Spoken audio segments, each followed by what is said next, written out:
कहते हैं जो इंसान संघर्ष करना नहीं छोड़ता है वही इंसान एक दिन रिकॉर्ड तोड़ता है। टोक्यो ओलंपिक में गोल्ड मेडल जीतने वाले नीरज चोपड़ा, जिनके कामयाबी के चर्चे बच्चे बूढ़े जवान देश के हर युवाओं के जुबान पर है।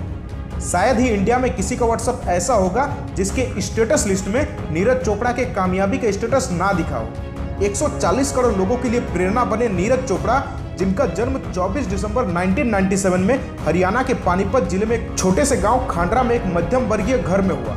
आसान नहीं था इनके लिए कामयाबी का सफर, पर वो कहते हैं ना, जिनके अंदर जिद होती है, कामयाबी की भूख होती है, ऐसे लोग जब तक कामयाब ना हो जाए हार नहीं मानते हैं। पर इन्हें भी पहली कोशिश में ही कामयाबी नहीं मिली, ये भी पहले हारे, गिर कर उठे, फिर दुगने जोश के साथ दोबारा मेहनत किए, इतना ज्यादा प्रैक्टिस किए कि एक के बाद एक अपने ही बनाए रिकॉर्ड को तोड़ते चले गए। इनका एक बात जो मुझे बहुत अच्छी लगी कि जबरदस्ती का मेहनत आप ज्यादा दिन तक नहीं कर पाओगे। आपके अंदर जुनून होना चाहिए उसे करने का, तभी आप लाइफ में हर बड़े ऊंचाई तक पहुंच पाओगे। नीरज ने 2010 में अपनी प्रैक्टिस शुरू की, तब वो सिर्फ 13 साल के ही थे। स्टेडियम घर से दूर था, घर से आने जाने में काफी ज्यादा टाइम लग जाती थी, इसलिए 13 साल के उम्र में ही इन्होंने डिसीजन लिया पानीपत में रूम लेकर अपने सीनियर के साथ रहने का। वहां रहकर इनका डेली प्रैक्टिस करना, खूब मेहनत करना और फिर 2012 में लखनऊ में हुए नेशनल जूनियर एथलेटिक्स चैंपियनशिप में पार्टिसिपेट कर 68.40 मीटर का नेशनल रिकॉर्ड बनाकर गोल्ड मेडल जीत लिया। फिर अगले साल 2013 में इन्हें पहली बार इंटरनेशनल चैंपियनशिप में पार्टिसिपेट करने का मौका मिला, परंतु ये वहां अच्छा नहीं कर पाए और इन्होंने 19th पोजीशन हासिल किया।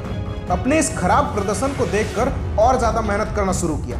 फिर अगले ही साल 2014 में इन्होंने अपना पहला इंटरनेशनल मेडल सिल्वर मेडल के साथ जीत हासिल की, परंतु इस बार भी वे अपने प्रदर्शन से ज्यादा खुश नहीं थे और फिर इन्होंने अपने प्रैक्टिस को और बढ़ा दिया, दिन रात मेहनत करने लग गए और 2016 में हुए चैंपियनशिप में फर्स्ट पोजीशन पर आकर गोल्ड मेडल अपने नाम कर लिया। और 2016 में हुए एशियन गेम्स में नीरज का परफॉर्मेंस देखकर इंडियन आर्मी ने इन्हें सूबेदार के पद के लिए प्रस्ताव दिया, जहां से इनकी जिंदगी में थोड़ी सी राहत आई और इनके आर्थिक स्थिति में भी सुधार हुई। खेल के दौरान इन्हें कई बार चोटें भी लगी, एक बार इनके कलाई पर तो एक बार इनके दाहिने कोहनी पर।